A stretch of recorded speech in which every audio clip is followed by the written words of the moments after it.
Our next guest expects tech earnings to surprise to the upside, thanks to cost cuts and a weakened dollar. Joining us now is EMJ Capital founder and president Eric Jackson. So, Eric, what were the read-throughs for you from what we've gotten so far?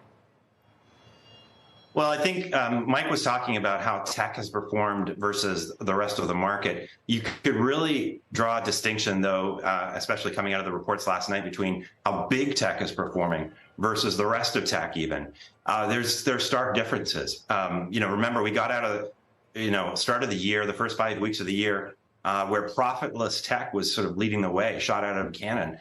A lot of those names have really given back all those gains and more. And now big tech, the biggest names like Microsoft, Amazon, Alphabet, Apple, and Meta combined are up 34% year to date versus the NASDAQ, which is just under 14%. So the reports last night showed that there's a good reason for that. It's not just a flight to safety, although that's part of it.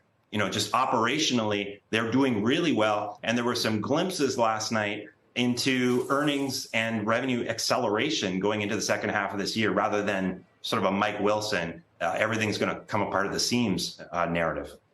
Eric, I think of you as more of a everything else in tech kind of investor, not usually big tech. Your calls are usually the ones, I don't know, 23andMe, Upwork. You've had Zillow over the years, the sort of more volatile, less safe haven type big tech that we're talking about that's really working right now.